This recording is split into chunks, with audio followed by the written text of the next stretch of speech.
আজকে ক্লাস 11 এর যে চ্যাপ্টারটা আমাদের পড়াচ্ছিলাম মহাকর্ষ বা গ্র্যাভিটেশন, সেটাই আমি কন্টিনিউ করব। আজকে যে বিষয়টা আমি তোমাদের পড়াবো সেটা হচ্ছে আর্টিফিশিয়াল স্যাটেলাইট। আর্টিফিশিয়াল স্যাটেলাইটের বাংলা হচ্ছে কৃত্রিম উপগ্রহ। এই পার্টটা ভীষণ ইম্পর্টেন্ট। তো আমরা আগের দিন যখন কেপলারস থার্ড ল আমরা আলোচনা করেছিলাম, থার্ড ল এর যে প্রুফটা সেটা আলোচনা করেছিলাম, সেই লয়ের ওপর ভিত্তিতে আমরা এই কেসগুলো ডিসকাস করব। তো দেখো এইখানে ছবিটা যদি ভালো করে দেখো, এটা হচ্ছে পৃথিবীকে কেন্দ্র করে একটা সার্কুলার অরবিট বা বৃত্তাকার কক্ষপথে একটা স্যাটেলাইট রোটেট করছে বা আবর্তন করছে। ভি হচ্ছে ওর অরবিটাল ভেলোসিটি, এটা লেখা হয়নি।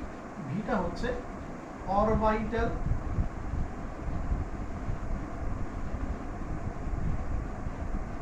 velocity of the satellite. Orbital velocity of the satellite কতটা মানে হচ্ছে কৃত্রিম উপগ্রহের কক্ষীয় বেগ। অরবিটাল ভেলোসিটি মানে কক্ষীয় বেগ। ক্যাপিটাল এমটা হচ্ছে মাস অফ দি আর্থ, পৃথিবীর ভর। স্মল এমটা হচ্ছে মাস অফ দ্য স্যাটেলাইট। ওটা হচ্ছে পৃথিবীর সেন্টার থেকে স্যাটেলাইটের যে ডিসটেন্সটা সেটা হচ্ছে স্মল আর। ক্যাপিটাল আরটা ধরা হয়েছে রেডিয়াস অফ দ্য আর্থ, পৃথিবীর ব্যাসার্ধ। স্মল এইচটা হচ্ছে পৃথিবীর পৃষ্ঠ থেকে এই এ পয়েন্টটার যে বা স্যাটেলাইটটার যে উচ্চতা সেটা হচ্ছে স্মল এইচ। আর ভি তো বললাম orbital velocity of the satellite. তো এবারে দেখো স্যাটেলাইটটা পৃথিবীর চারিদিকে ঘুরছে, তার মানে পৃথিবী স্যাটেলাইটের উপর একটা মহাকর্ষ বল প্রয়োগ করছে। তাহলে সেই বলটা কত না, gravitational force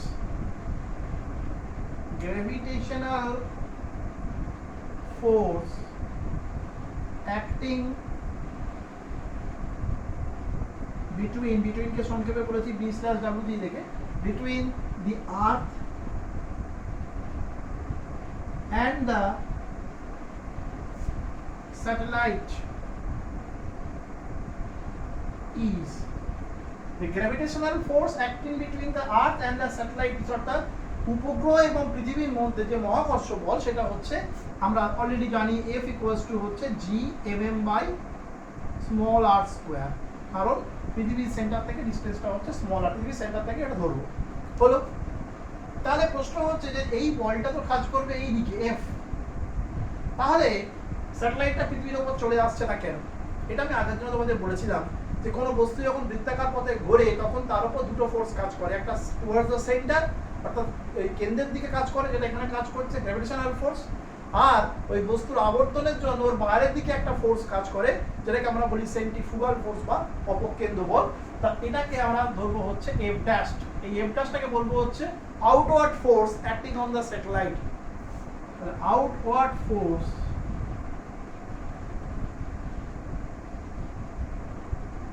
acting on the satellite is, এই যে লেখাটা হলো outward force acting on the satellite, এই কথাটার মানে হচ্ছে যে উপগ্রহের ওপর কেন্দ্র বহির্মুখী বল যেটা, ঠিক আছে, সেটা কত F dash is equals two হচ্ছে mv²/r। এই ফর্মুলাটা তোমাদেরকে বলেছি, এটা হচ্ছে সেন্ট্রিফুগাল ফোর্সের ফর্মুলা। যখন আমরা বৃত্তীয় গতি পড়াবো তখন এই ফর্মুলাটা পাবে, ঠিক আছে। এখানে কিন্তু স্মল এম বসবে কারণ ফোর্সটা কিন্তু কাজ করছে স্যাটেলাইটের উপর, এটা মাথায় রাখতে হবে। তাহলে এবার দেখো এই দুটো ফোর্স হচ্ছে ইকুয়াল এন্ড অপোজিট, তাহলে তাই যদি হয়ে থাকে তাহলে Gmm/r² is equals to mv²/r, therefore v equals to, একদম স্টেপ জাম্প করে লিখছি, v মানে তোমার হচ্ছে √of Gm/r, v equal to হচ্ছে √of Gm/r। এইবার একটা জিনিস ভালো করে বোঝো, এইখানে আমার শেষ হয়ে গেল, মানে mm কাটছে, এটা আর কাটবে, তারপর রুট হবে। কিন্তু এইখানে একটুখানি আমরা জিনিস কিছু বসাবো, যেমন হচ্ছে এইটাকে লেখা যায় v equal to √of Gm মানে হচ্ছে gr², আর r মানে হচ্ছে r প্লাস h। দেখে নাও, আমরা বলেছিলাম তোমরা একটা প্রমাণ শিখেছিলে g equal to হয় Gm/r², তোমরা এই প্রমাণটা শিখেছিলে। এই দেখো তোমরা এটা শিখেছিলে g equal to হয় Gm/r²। তো সেখান থেকে যেখানে জিএম পেলাম, জিএম মানে তাহলে মানে হলো জিআর স্কয়ার, সেই জিআর স্কয়ারটা বুঝিয়েছি। আর স্মল আর মানে কি, ছবিটা ভালো করে দিয়ে তাকাও। স্মল আর মানে হচ্ছে এইটুকু হচ্ছে ক্যাপিটাল আর, এইটুকু হচ্ছে capital R, R plus H equal to হচ্ছে স্মল আর। এটা বসিয়ে দিলাম। তাহলে আলটিমেট যেটা বেরোলো ভি ইকুয়াল টু, এই আরটা যদি বাইরে বের করে নিয়ে আসি, G by root over of R plus H. এটা হচ্ছে অরবিটাল ভেলোসিটি, উপগ্রহের অরবিটাল ভেলোসিটি, বা এটা কিন্তু রুট মানে গুণ আছে, এটা কিন্তু হচ্ছে অরবিটাল ভেলোসিটি বা কক্ষীয় বেগের ফর্মুলা। ঠিক আছে, দেখে নাও, এটা হচ্ছে অরবিটাল ভেলোসিটি বা কক্ষীয় বেগের ফর্মুলা। ঠিক আছে, এবার দেখো, এটাকে আমি মুছে দিচ্ছি। দেখো এই অংশটা মুছে দিচ্ছি।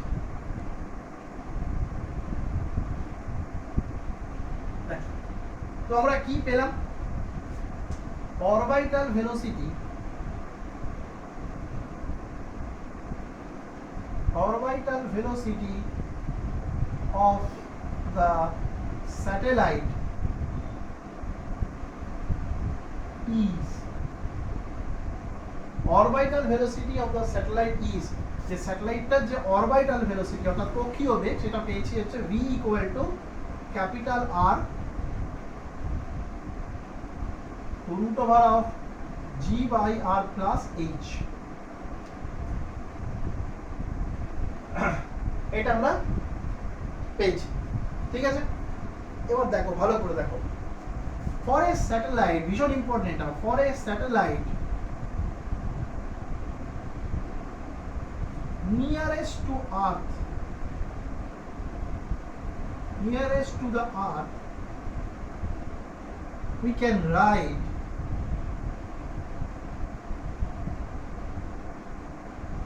এই যে লাইনটা লিখলাম, for a satellite nearest to the earth we can write, অর্থাৎ পৃথিবীর নিকটবর্তী উপগ্রহের ক্ষেত্রে, মানে উপগ্রহটা এত দূরে নেই, একদম পৃথিবীর গা ঘেঁষে আবর্তন করছে, একদম পৃথিবীর গা ঘেঁষে আবর্তন করছে, সেক্ষেত্রে কি হয়, এই ক্যাপিটাল আর এর ভ্যালুটা এইচ এর থেকে অনেক বেশি। মানে মনে করো পৃথিবী থেকে মাত্র 100 কিলোমিটার উপরে একটা উপগ্রহ আবর্তন করছে, কি 50 কিলোমিটার উপরে আবর্তন করছে একটা উপগ্রহ, ক্যাপিটাল আর এর ভ্যালু হচ্ছে, অর্থাৎ পৃথিবীর ব্যাসার্ধের ভ্যালু হচ্ছে 6400 কিলোমিটার, তার তুলনায় 50 কিলোমিটারটা নেগলিজেবল। অর্থাৎ তখন সেক্ষেত্রে অরবিটাল ভেলোসিটি ফর্মুলাটা যেটা হবে v ইকুয়াল টু হয়ে যাবে r root over of g by r, মানে এই r প্লাস এইচটাকে অ্যাপ্রক্সিমেটলি r আমি লিখতে পারি, এবং এটা কাটাকুটি হয়ে যাবে হচ্ছে v is equals to root over of gr। হলো, এটা কাটাকুটি হয়ে হবে হচ্ছে v equals to root over of gr। এইবার তোমরা ক্লাস 8 এ একটা জিনিস পড়েছো বা পরবর্তীকালেও জেনে থাকবে, এসকেপ ভেলোসিটি বলে একটা কথা আছে, এই চ্যাপ্টারে আছে, আমি পড়াবো, ওটা পড়ানো হয়নি এখনো। এসকেপ ভেলোসিটি বা মুক্তি বেগ বলে একটা কথা আছে, সেটা হচ্ছে যে কোনো বস্তুকে পৃথিবী বা অন্য কোনো গ্রহের পৃষ্ঠ থেকে মিনিমাম যে ভেলোসিটি দিয়ে ছুড়লে, ওপর দিকে ছুড়ে দিলে, সেটা ওই বস্তুটা পৃথিবী বা ওই গ্রহের আকর্ষণ বলকে কাটিয়ে মহাশূন্যে চিরকালের জন্য বিলীন হয়ে যায়, সেই বেগটাকে আমরা বলি হচ্ছে ওই গ্রহের মুক্তি বেগ। ঠিক আছে, তো পৃথিবীর ক্ষেত্রে এই এসকেপ ভেলোসিটি একটা ফর্মুলা হয়, একটা এক্সপ্রেশন হয়, সেটা হচ্ছে এরকম, এসকেপ ভেলোসিটি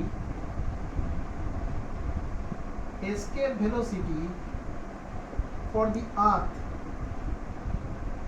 যে পৃথিবীর জন্য এসকেপ ভেলোসিটির যে ফর্মুলাটা হয় সেটা হচ্ছে VE equals to root over of 2GR।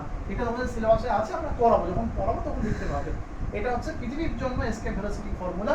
Actually পৃথিবী বলাটা ভুল হবে, যে কোনো গ্রহের পৃষ্ঠের জন্যই হবে, শুধু সেক্ষেত্রে জি আর আরটা চেঞ্জ হয়ে যাবে। তো এটা হচ্ছে escape velocity formula, VE equal to root over of 2GR। আর এখান থেকে আমরা পেয়েছি যে পৃথিবীর একদম নিকটবর্তী একটা কৃত্রিম উপগ্রহের জন্য v equal to root over of gr। তাহলে আমি যদি VE বাই V করি, আমার দেখো ভ্যালুটা আসবে হচ্ছে √2, কারণ রুট ওভার অফ gr এগুলো ক্যান্সেলেশন হয়ে যাবে। তাহলে VE ইকুয়াল টু হচ্ছে √2V। এইটা কিন্তু ভীষণ ইম্পর্টেন্ট একটা রিলেশন, পরীক্ষায় প্রশ্ন দেয় সেটা হচ্ছে এইরকম প্রশ্নটা আসবে যে পৃথিবীর নিকটবর্তী কোনো কৃত্রিম উপগ্রহের কক্ষীয় বেগ এবং পৃথিবীর মুক্তিবেগের মধ্যে সম্পর্কটি স্থাপন করো। আমি আবার বলছি, পৃথিবীর নিকটবর্তী কোনো কৃত্রিম উপগ্রহের কক্ষীয় বেগ এবং পৃথিবীর মুক্তিবেগের মধ্যে সম্পর্ক স্থাপন করো। তখন তোমায় কিন্তু এটা এভাবে করে দেখাতে হবে। ঠিক আছে, দেখে নাও। হলো? ওকে, নেক্সট দেখো আমরা যেটা আমি করব সেটা হচ্ছে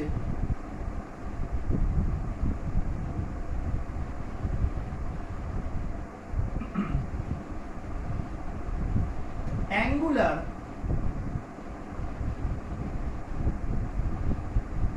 orbital velocity. Angular orbital velocity বাংলায় হচ্ছে কৌণিক কক্ষীয় বেগ। অ্যাঙ্গুলার মানে কৌণিক, কৌণিক কক্ষীয় বেগ। যেহেতু উপগ্রহটা বৃত্তাকার পথে ঘুরছে, তো বৃত্তাকার পথে ঘোরার জন্য তার একটা কৌণিক বেগ এসে হাজির হবে। তো এটাকে আমরা বলি হচ্ছে কৌণিক কক্ষীয় বেগ, angular orbital velocity of the satellite. এটাকে ওমেগা দিয়ে লেখা হয়, এই সাইনটাকে না ওমেগা বলা হয়।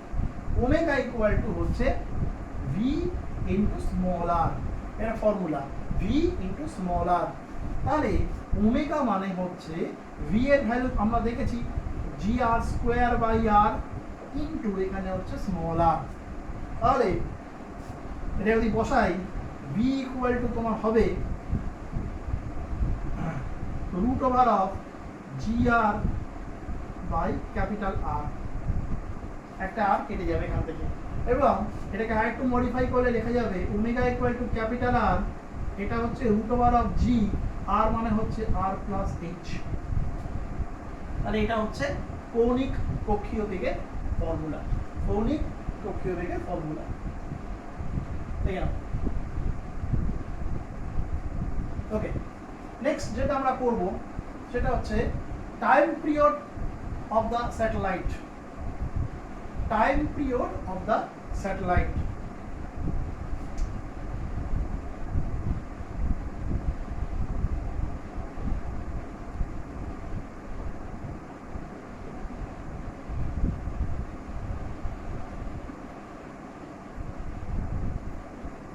টাইম পিরিয়ড অফ দ্য স্যাটেলাইটের বাংলা হচ্ছে উপগ্রহের আবর্তনকাল বা পর্যায়কাল। অর্থাৎ উপগ্রহটা পৃথিবীর চারদিকে একবার আবর্তন করে আসতে যে সময়টা নেয় তাকে আমরা বলবো হচ্ছে ওর আবর্তনকাল বা পর্যায়কাল। তো সেটা কি করে বের করবো? আগের দিনে ক্যালকুলেশন তোমাদের করিয়েছি, এর ফর্মুলা হয় T equal to 2 pi R by V. এটা তোমরা দেখেছো আগের দিনে calculation, T equal to 2 pi R by V. V এর ভ্যালুটা এখানে বসিয়ে দিতে হবে।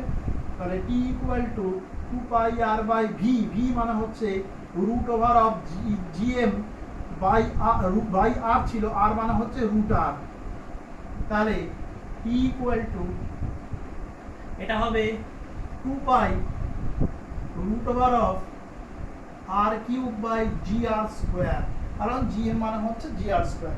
ঠিক আছে, হ্যাঁ, আর কিউব বাই এটা হবে। এবার একটুখানি মডিফাই করে দিচ্ছি, 2 পাই রুট ওভার অফ এই আর কিউব মানে হচ্ছে R plus H whole cube by G R square. এটা হচ্ছে টাইম পিরিয়ডের ফর্মুলা। তোমাকে এইচটা জানতে হবে, তাহলে তুমি বের করতে পারবে টাইম পিরিয়ড, কারণ আর তোমাকে গিভেন থাকবে। আর মানে হচ্ছে তোমার জানা জিনিস 6400 কিলোমিটার, জি হচ্ছে 9.8। মানে এখানে বলে দেবো যে পৃথিবী থেকে ধরো বললো 200 কিলোমিটার উপরে একটা উপগ্রহ আবর্তন করছে, তাহলে ওর প্রদক্ষিণ কাল বের করো। তাহলে তোমাকে এই ফর্মুলা বসতে হবে। আর এর ভ্যালু হচ্ছে 6400 কিলোমিটার, জি এর ভ্যালু 9.8, আর এইচ যদি বলা হয় 200 কিলোমিটার, তাহলে বসিয়ে তোমাকে বের করতে হবে। সো এইটা হচ্ছে তোমার time period of the satellite. তোমরা কি কি জিনিস শিখলাম? এক নম্বর হচ্ছে orbital velocity of the satellite শিখলাম। নাম্বার 2 যেটা শিখলাম হচ্ছে পৃথিবীর নিকটবর্তী কোনো কৃত্রিম উপগ্রহের সাথে কৃত্রিম উপগ্রহের কক্ষীয় বেগের সাথে মুক্তি বেগের সম্পর্ক। তারপরে কৌণিক কক্ষীয় বেগ, টাইম পিরিয়ড অফ স্যাটেলাইট। এবারে যেটা শিখবো সেটা হচ্ছে energy of a satellite.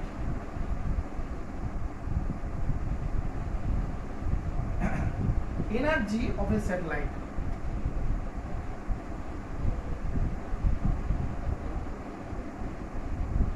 Energy of A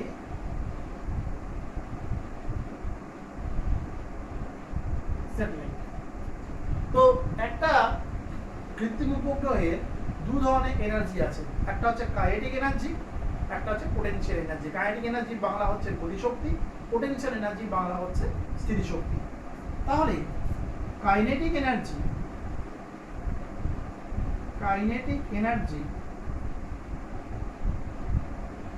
of the satellite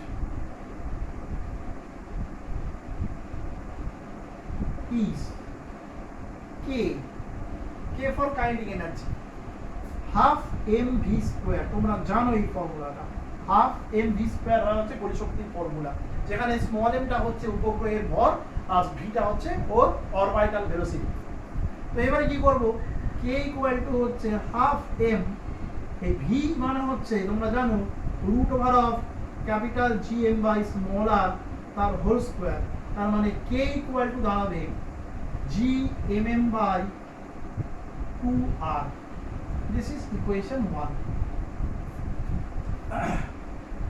এটা হচ্ছে কাইনেটিক এনার্জি ফর্মুলা। নেক্সট যেটা potential energy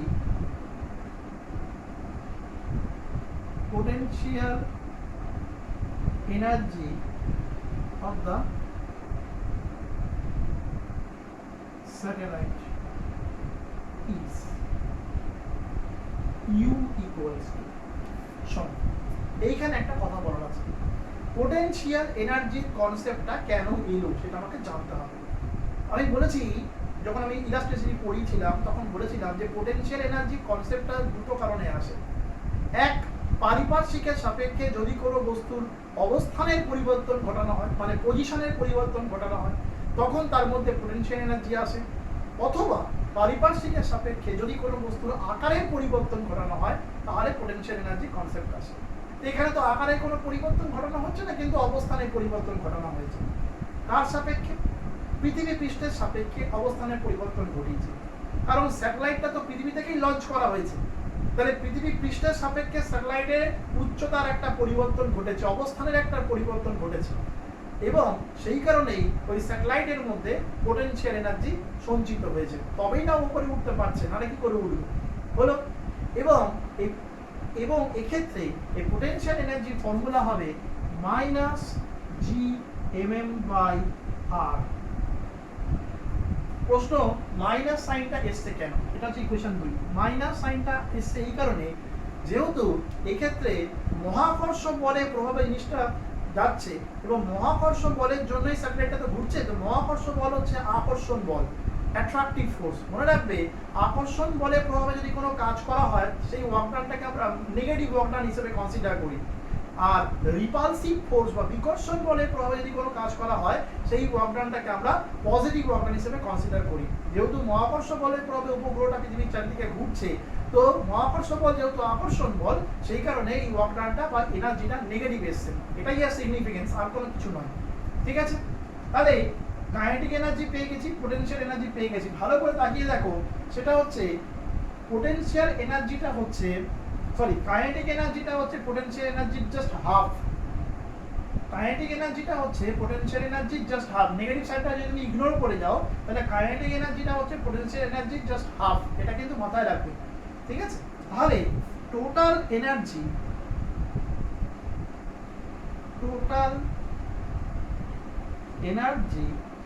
of the satellite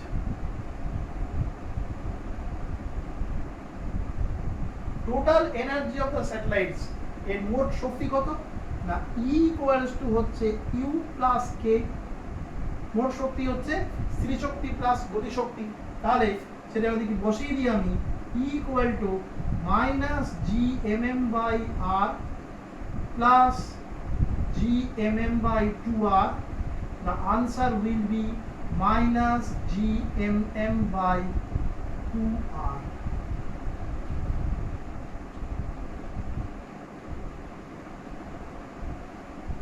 এটা হচ্ছে আনসার, মাইনাস gmm/2r।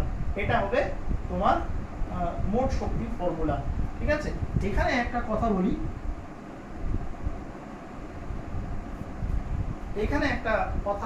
সেটা হচ্ছে যে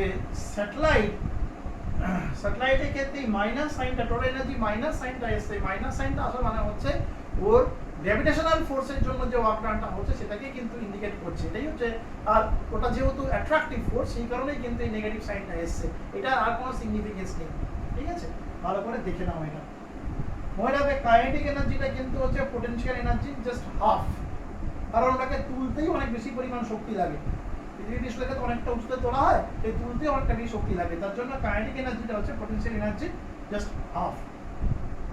হয়ে গেল টোটাল এনার্জি। ওকে, এবার একটা কথা আমি বলবো, বলে আজকের মতো এটা আমি এন্ড করব। আর সামান্য কিছুই বাকি থাকবে তোমাদের। স্যাটেলাইট আর একটা পার্ট বাকি থাকবে, সেটা আজকে বোঝানো যাবে না। সেটা হচ্ছে স্যাটেলাইট আমাদের সিলেবাসে অনেকগুলো আছে, তার মধ্যে মেইন দুটো স্যাটেলাইটকে আমরা হাইলাইট করব। একটা হচ্ছে জিও স্টেশনারি স্যাটেলাইট, বাংলাটা হচ্ছে ভূ সমলয় উপগ্রহ। এই জিও স্টেশনারি স্যাটেলাইট মানেটা কি একটু বলি। পৃথিবীর দুখানা তল থাকে তোমরা জানো, একটা হচ্ছে নিরক্ষীয় তল, যে তল বরাবর পৃথিবী পশ্চিম থেকে পূর্বে ঘুরে চলেছে, যেটাকে আমরা আর্নিক গতি বলি পৃথিবী। আর একটা হচ্ছে মেরু তল, এরকম উলম্ব তল যেটা। এবার এই নিরক্ষীয় তল বরাবর কোনো একটা স্যাটেলাইট যদি পৃথিবীর সমান কৌণিক বেগ নিয়ে পৃথিবীর সঙ্গে একই সাথে একই কৌণিক বেগ নিয়ে পশ্চিম থেকে পূর্বে ঘুরে যদি চলে থাকে, তাহলে সেই ধরনের স্যাটেলাইটকে আমরা বলবো হচ্ছে ভূ সমলয় উপগ্রহ বা Jio stationery satellite.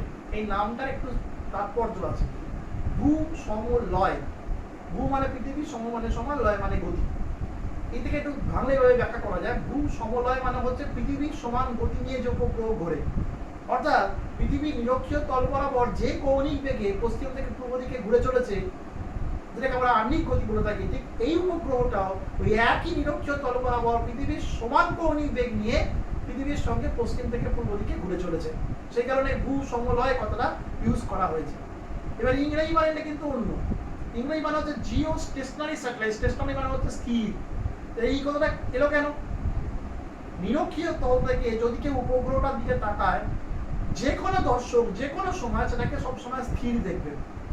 That's why it is called stationary. কিন্তু স্থির দেখবে কেন? ওটা কি স্থির? ওটা তো স্থির নয়, কিন্তু তবুও সে সবসময় স্থির দেখবে। তার কারণটা হচ্ছে পৃথিবীর সাপেক্ষে ওই উপগ্রহটার আপেক্ষিক কৌণিক বেগ শূন্য। কেন শূন্য? কারণ পৃথিবী যে কৌণিক বেগে নিরক্ষীয় তল বরাবর পশ্চিম থেকে পূর্ব দিকে ঘুরে চলেছে, ওই উপগ্রহটাও সেই কৌণিক বেগে পৃথিবীর সঙ্গে নিরক্ষীয় তল বরাবর পশ্চিম থেকে পূর্ব দিকে ঘুরে চলেছে। যার জন্যই পৃথিবীর সাপেক্ষে ওই উপগ্রহটার আপেক্ষিক কৌণিক বেগ শূন্য। সেই কারণে ওটাকে স্থির বলে মনে হয়, কিন্তু প্রকৃতপক্ষে ওটা স্থির নয়। ঠিক আছে, এইটা হচ্ছে জিও স্টেশনারি স্যাটেলাইট বা তোমার কি বলে ভূসমলয় উপগ্রহ। এবং মনে রাখতে হবে ভূসমলয় উপগ্রহে টাইম পিরিয়ড হচ্ছে 24 আওয়ার্স, 24 ঘন্টা।